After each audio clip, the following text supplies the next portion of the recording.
Hello students, welcome to innovative course. मेरा नाम जवाद तारिक है और ये C++ कोर्स सीरीज़ का 7वां लेक्चर है। और स्टूडेंट्स, इस लेक्चर में हम अपनी डिस्कशन को वहीं से कंटिन्यू करेंगे। हमारे मिस्क ऑपरेटर रह गए थे, इसके अलावा हमने तमाम टाइप्स ऑफ ऑपरेटर को देख लिया था। तो मिस्क ऑपरेटर की तरफ चलेंगे। जी, misc operator student size of operator है। मैंने साइज ऑफ ऑपरेटर के बारे में पहले भी बताया आपको। हमने अपने प्रोग्राम में इसे यूज़ भी किया। तो आप देख सकते हैं कि ये जो ऑपरेटर है, ये वेरिएबल्स का, डाटा टाइप्स का, ऑब्जेक्ट का और क्लास का साइज रिटर्न करने के काम आता है।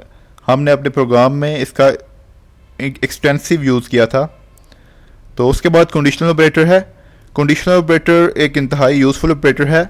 ये क्या करता है कि ये किसी कंडीशन के बेस पे आगे आने वाली स्टेटमेंट्स को रन करता है। अगर तो कंडीशन ठीक होती है हमारी, तो ये क्वेश्चन मार्क के बाद जो स्टेटमेंट आती है वो उसे एग्जीक्यूट करेगा। और अगर हमारी कंडीशन फॉल्स एवेल्यूएट होती है तो ये बी को, यानी बी पोर्शन को, यानी जो ए के बाद कॉलन के बाद वाली स्टेटमेंट है, ये उससे एग्जीक्यूट करेगा। तो स्टूडेंट, उसके बाद है डॉट ऑपरेटर।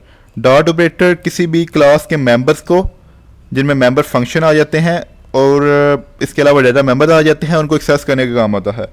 स्टूडेंट, जब हम पढ़ेंगे ऑब्जेक्ट ओरिएंटेड प्रोग्रामिंग तो हम इसका यूज़ करेंगे वहाँ पे। तो ये तो थे सारे मिस्क ऑपरेटर और तमाम टाइप्स ऑपरेटर हमने देख ली। और स्टूडेंट, अब हम चलेंगे इनकी प्रैक्टिस की तरफ। तो उसके लिए मैंने डेव को ओपन किया हुआ है। जी, तो आप देख सकते हैं मेन फंक्शन है आपके सामने और उसी तरह मेरी फाइल खुली है। उसमें सबसे पहले हेडर फाइल है, फिर यूजिंग नेम स्पेस std लिखा हुआ है और फिर मेन फंक्शन में मेरा कर्सर ब्लिंक कर रहा है। तो यहाँ से मैं अपना प्रोग्राम लिखना स्टार्ट करूँगा। तो स्टूडेंट, सबसे पहले हम ऐड ऑपरेटर को देखेंगे। सबसे पहले हमने एक वेरिएबल रखा ए, उसको स्टूडेंट हमने वैल्यू दी 10 की, सेमीकोलन लगा दिया एंड पे। उसके बाद स्टूडेंट दोबारा एक और वेरिएबल रखा जिसको हमने वैल्यू दी 20 की। उसके बाद स्टूडेंट हम इन दो नंबरों को ऐड करेंगे, a प्लस बी।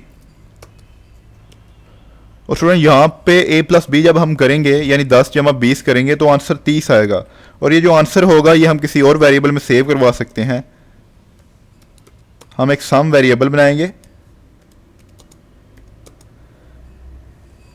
और अब a और b को ऐड करने के बाद जो रिजल्ट आएगा वो हमारे पास सम वेरिएबल में मौजूद है।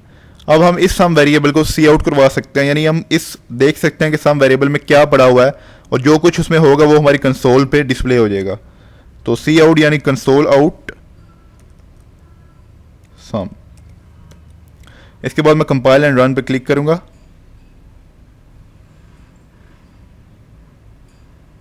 तो स्टूडेंट देख सकते हैं आपके 30 मेरे पास रिजल्ट आया है, यानी 10 जमा 20 30 ही होता है। उसके बाद स्टूडेंट मैं इन दो नंबरों को सब्ट्रैक्ट करूंगा। उसके लिए सब्ट्रैक्ट ऑपरेटर मेरे पास यूज होगा और यहाँ पे मैं वेरिएबल का नेम भी चेंज कर लूंगा। वेरिएबल का नेम स्टूडेंट आप कोई भी रख सकते हैं। दोबारा कंपाइल एंड रन पे क्लिक करूंगा। यहाँ पे सॉरी चेंज करना मैं भूल गया।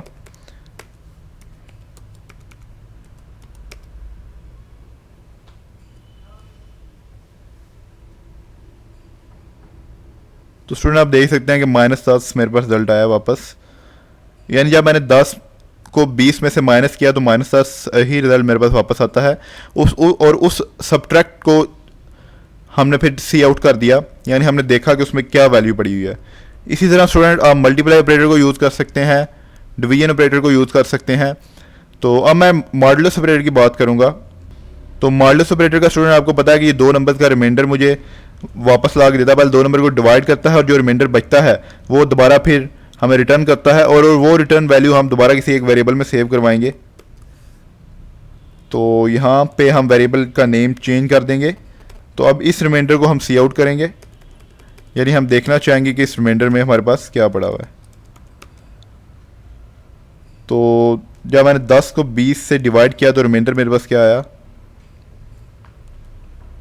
कंपाइल एंड रन किया और 10 ही मेरे पास स्टूडेंट रिमाइंडर वापस आता है। आप इनकी वैल्यूज को चेंज करके भी देख सकते हैं। आप 22 को 10 पे डिवाइड करें, आपको पता है कि 2 रिमाइंडर आएगा। तो कंपाइल करके हम चेक भी कर लेते हैं। तो स्टूडेंट देख सकते हैं कि 2 ही मेरे पास रिजल्ट आया है।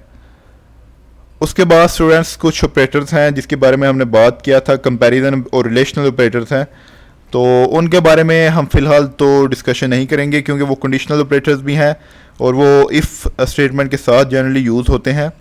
तो ये तो थे कुछ अर्थमेटिक ऑपरेटर्स, और मैंने कोशिश की कि मैं प्रोग्राम के ज़रिए आपको बता सकूं कि हम किस तरह इनको यूज़ करते हैं।